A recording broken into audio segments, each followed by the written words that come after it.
Sanggar Cerita mempersembahkan Sabda Pandita Ratu.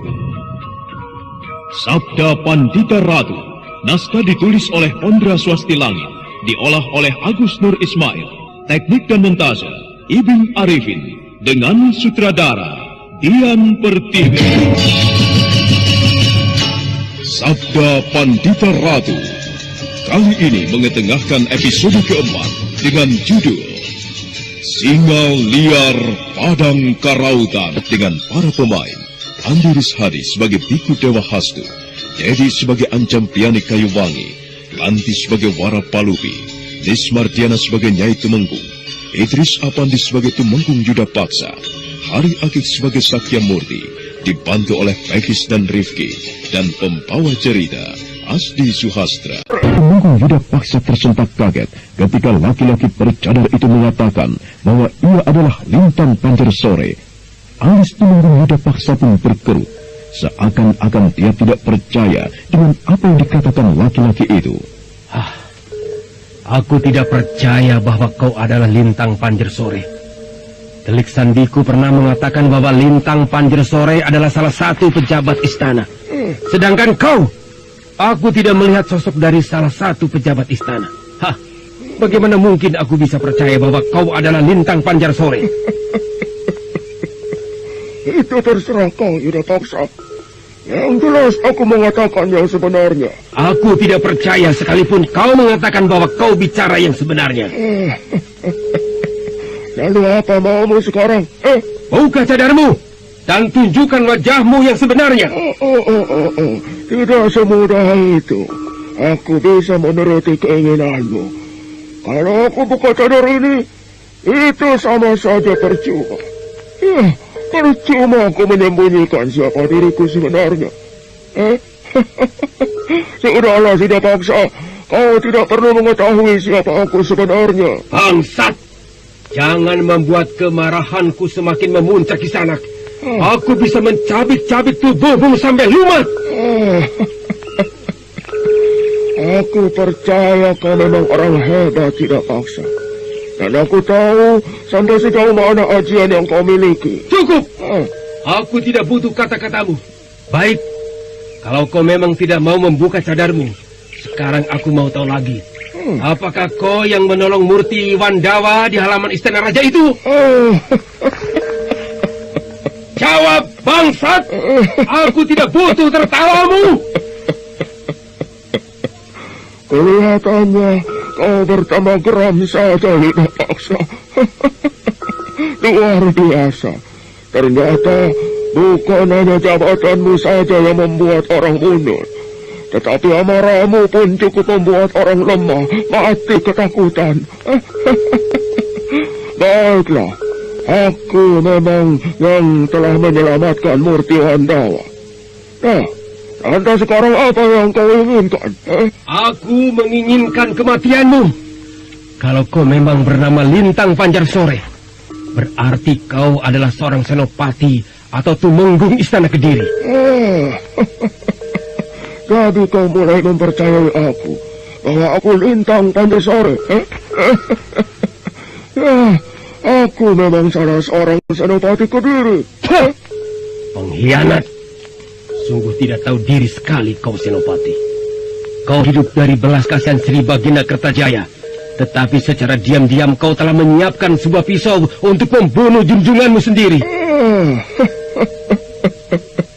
Aku memang sudah terlalu muak untuk hidup di istana. Banyak sekali penyimpangan dan kekejaman yang dilakukan oleh Sri Baginda. Apakah tidak wajar jika aku menjadi seorang pengkhianat yang membela kebenaran? Sebentar lagi Sri Baginda akan mati di tanganku. Aku memang akan membunuhnya dengan pisau yang telah kusiapkan dari belakang. Keparat pengkhianat.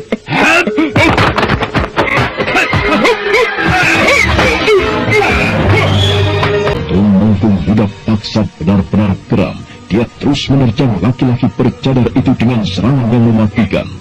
Tetapi ternyata laki-laki bercadar itu mempunyai kepandaian yang sangat tinggi. Dia berkelamat dengan mudah ke sana kemari, menghindari pukulan Tumenggung Yuda Paksa. Para prajurit yang masih berada di dalam rimbunan semak-semak kembali berhamburan keluar. Mereka semua berlari ke arah tempat berkelahinya Tumenggung Yuda Paksa dengan laki-laki bercadar. Tapi ketika para prajurit itu mulai mendekat, tiba-tiba saja Tumenggung Yuda Paksa melompat mundur sambil berteriak. Mundur! Mundur! Siapa yang menyuruh kalian maju semua? Siapa? Keparat! Sekarang kalian minggir. Kalau aku tidak memerintahkan kalian untuk maju atau menyerang, jangan coba-coba melakukan tindakan apa-apa. Aku tidak ingin pekerjaanku yang satu ini dicampuri oleh siapa-siapa. Aku ingin mencabik-cabik tubuh manusia pengkhianat ini sendiri. Coba dengar.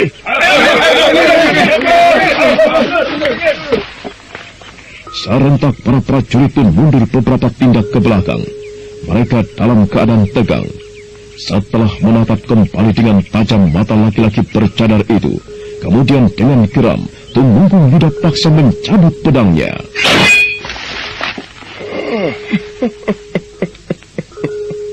Sepertinya kau semakin penasaran untuk membunuhku, Yuda Paksa. Sungguh sayang sekali, aku tidak bisa melayanimu saat ini. Hei! Apakah kau takut mati di tanganku pengkhianat? Mati bagiku bukanlah hal yang menakutkan, Yuda Paksa. Aku menghindar darimu karena aku masih mempunyai tugas yang penting. Dan tugas ini masih membutuhkan waktu yang panjang. Nah, selamat tinggal, Yuda Paksa.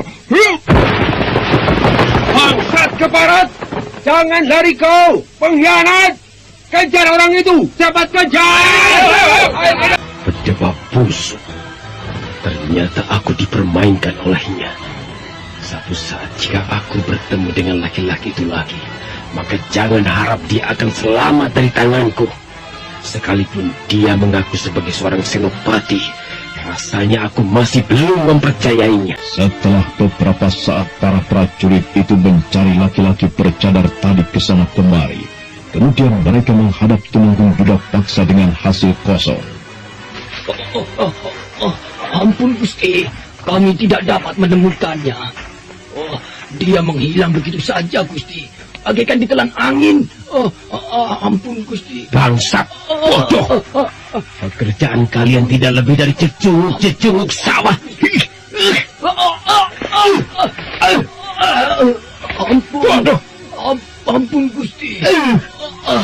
Bukannya kami tidak bekerja dengan baik, tetapi orang itu Gusti mempunyai kehebatan yang cukup tinggi. Bodoh. Ampun. Sudah. Sekarang kumpul semua. Kita tinggalkan tempat ini. Iya Gusti. Ampun Gusti, semua para prajurit sudah berkumpul. Mereka siap berangkat meninggalkan tempat ini. Kalau begitu kita langsung berangkat ke Kediri. Maaf Gusti. Apakah Gusti tidak berniat untuk singgah di Padang Karautan?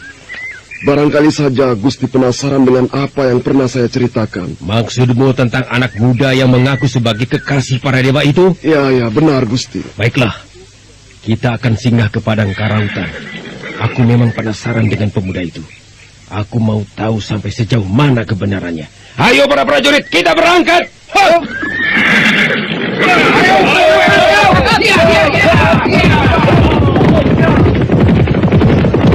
Kecewa dengan hasil yang hampa. Sementara itu, rupanya laki-laki bercadar masih berada di tempat itu.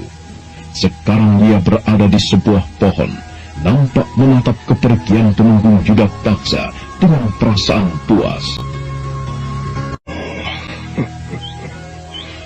Tumenggung Yuda Paksa, kelihatannya kau seperti kecewa sekali. Aku berhasil membuatnya penasaran. Tidak kusangka dia begitu sombong dan besar kepala. Laki-laki bercadar itu segera membuka secarik kain yang menutupi sebagian wajahnya. Dan ternyata laki-laki itu tak lain adalah Biku Dewa Hastu. Setelah itu dia pun kembali melompat untuk menuju ke punggung bukit. Anjang Piani masih terus mengintai Tumenggung Yuda Paksa yang telah pergi bersama 50 orang prajuritnya.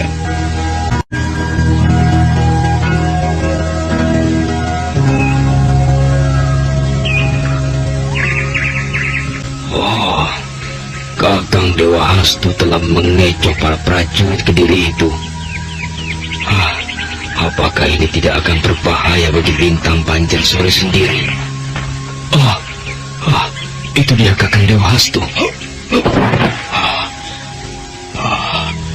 Tumenggung Yuda Paksa dan para prajuritnya sekarang telah pergi di Anjang Piani. Oh, iya Kakang. Aku sudah melihatnya dari atas bukit ini. Apa yang Kakang katakan pada Tumenggung Yuda Paksa? Ya, aku mengaku sebagai Lintang Panjersore. Aku sengaja berbuat begitu untuk mengacaukan pikirannya.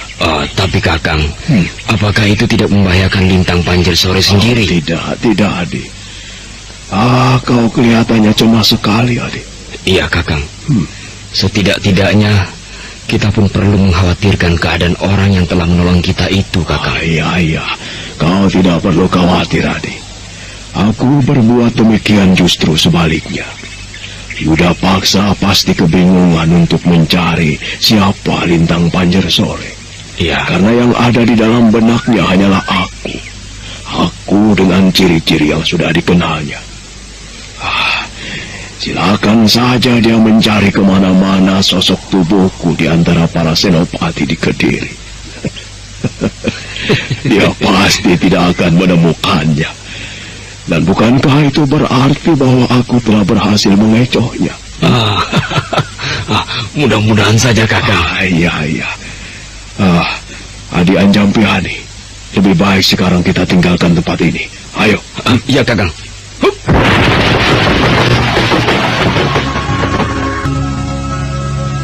Matahari terus merambat menapaki pucuk-pucuk pohon. Udara lepas menjerat hembusan angin yang semilir. Tanpa terasa, sekarang matahari telah berada di sisi barat dengan sinar yang mulai temaram.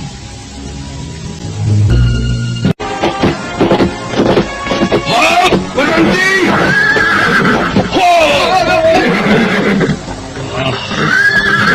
Inikah daerah yang kau maksud dengan Padang Karautan itu, Telik Sandi? Benar, Gusti. Tempat inilah yang bernama Padang Karautan. Lalu di mana bersemadinya orang yang mengaku sebagai kekasih dewa-dewa itu? Dia berada di sebelah timur sana, Gusti. Tidak jauh dari sini. Aku harap keteranganmu yang kedua ini tidaklah mengecewakan aku, Telik Sandi. Percayalah, Gusti. Kali ini keterangan saya tidak akan membuat Gusti Tumenggung kecewa. Laki-laki yang mengaku sebagai kekasih para dewa itu ada di sana sedang bersemadi. Baik, kalau memang demikian, kita akan segera menangkap anak muda itu. Kita akan aduk-aduk Padang Karautan ini. Apakah kalian semua sudah siap untuk menjalankan tugas? Ya, Gusti. Bagus. Sarantak para prajurit itu berteriak dengan tegas. Mereka nampak masih berada di punggung kudanya masing-masing sambil mendengarkan perintah yang akan dilakukannya.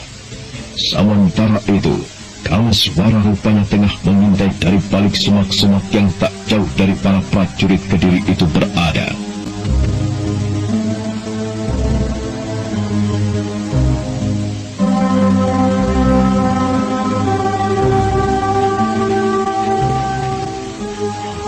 Kurang ajar. Benar saja dugaanku.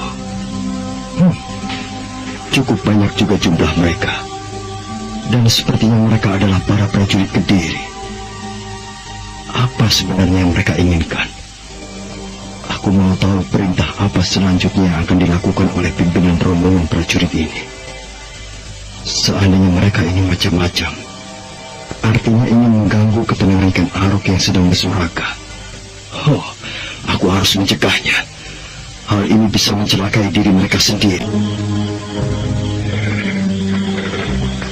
Nah, kalau kalian semua sudah siap, sebaiknya sekarang juga kalian memecah menjadi 4 kelompok. Satu kelompok memecahkan diri di sisi utara, kemudian di sebelah barat dan di sebelah selatan. Dan sisanya ikut bersamaku. Kita sasak padang karautan ini sampai ke akar-akarnya.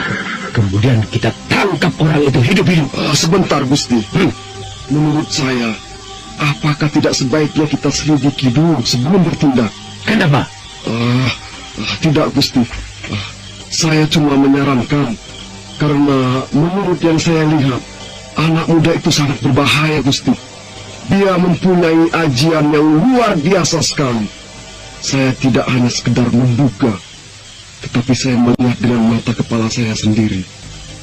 Kalau kita terlalu ceroboh, akibatnya akan membahayakan kita juga, Gusti. Telik Sandi. Ya. Apakah kehebatan anak muda itu sama dengan aku? Saya tidak tahu, Gusti. Kau harus tahu bahwa aku pun tidak bisa dianggap main-main. Jangan kau pikir aku tidak mempunyai olah kanuragan yang hebat. Apakah aku perlu membuktikannya?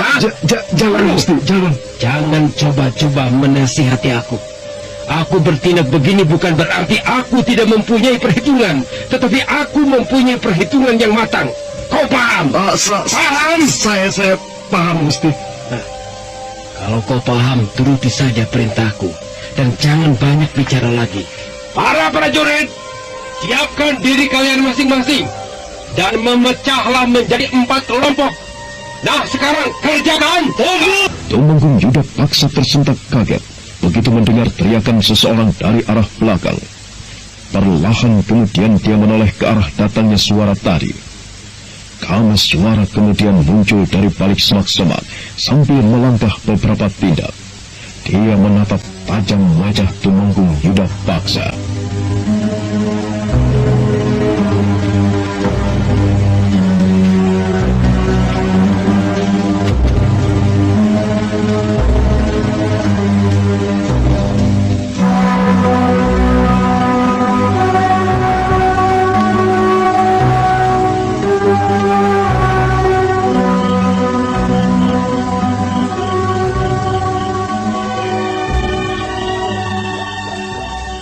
Kalian tidak bisa bertindak seenaknya di daerah padang karautan ini. Siapa kau anak muda? Namaku Mahisa Suci. Oh, Mahisa Suci. Apakah kau yang mempunyai julukan sebagai singa liar padang karautan? Bukan. Aku bukan orang yang berjulukan singa liar padang karautan. Julukan itu adalah milik seorang kawanku. Oh, jadi kawanmu lah yang mempunyai julukan singa liar padang karautan. Di mana dia sekarang berada? Apakah aku perlu menjelaskan di mana sekarang dia berada? Kau memang harus menjelaskannya padaku. Kalau kawanmu itu mau selamat. Sepertinya kau ingin berbuat jahat terhadap teman itu. Aku bisa saja berbuat jahat kalau kau berusaha menyembunyikan di mana dia berada. Tetapi aku pun bisa berbuat baik kalau kau mau berkata dengan jujur. Maaf, Kisanak.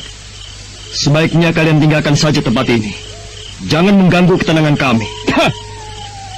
Ketenangan? Hah?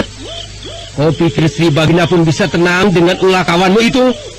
Dia mengaku sebagai kekasih para dewa. Padahal kekasih para dewa yang sebenarnya adalah Sri Baginda Kertajaya dan bukan siapa-siapa. Oh, jadi tujuan dan kemari adalah atas perintah dari Kertajaya. Dan dia merasa tersinggung karena kawanku mengaku sebagai kekasih para dewa? Sungguh memalukan sekali. Jaga mulutmu anak muda. Sekarang kau bukan sedang berhadapan dengan orang-orang biasa. Aku adalah Tumenggung. Jadi aku harap kau bisa menjaga mulutmu agar bicara sopan. Aku sebenarnya bisa bicara sopan. Kalau kau pun tidak ingin membuat keributan di tempat ini. Kita masing-masing menginginkan ketenangan, bukan? Ketenangan. Yang aku lakukan sekarang bukanlah untuk mencapai ketenangan. Tetapi aku sedang menjalankan perintah. Dan perintah ini datangnya dari Sri Baginda. Jadi aku berhak berbuat apapun di sini sesuai apa yang menjadi perintah Sri Baginda. Kelihatannya kau begitu membela sekali temanmu itu. Dibayar berapa? Untuk menjaga kesetiaannya, Aku tidak membutuhkan pamrih apa-apa, Tumenggung. Yang aku lakukan tidak lebih dari kesetiaan sebagai seorang sahabat. Kalau kau mau kerja sama denganku, kau pasti akan mendapatkan imbalan yang lumayan. Bagaimana kalau kau membantuku, kau tidak perlu khawatir. Aku pasti akan memberimu uang yang cukup besar atas kerjasamamu ini. Cukup! Jangan bicara soal itu. Sebaiknya kalian pergi dari sini. Sombong sekali kau anak muda. Kau pikir yang menguasai padang karautan ini adalah kau? Sri Baginda Kertajayalah yang menguasai tempat ini. Jadi kau tidak berhak untuk menguasainya.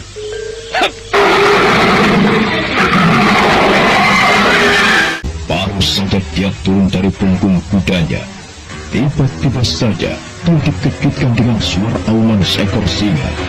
Semua para prajurit Kediri yang berada di situ jadi bergidik ketakutan. Mereka saling pandang. Suara apakah itu?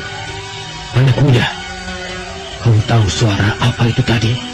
Kedengarannya seperti suara auman seekor singa. Itulah teriakan temanku. Dialah yang berjuluk singa liar padang karautan. Dahsyat sekali kedengarannya suara itu.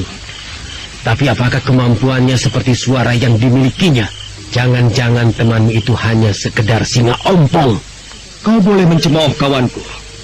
Tapi kalau kau sudah mengetahui siapa dia, maka kau tidak akan bisa berbuat apa-apa lagi.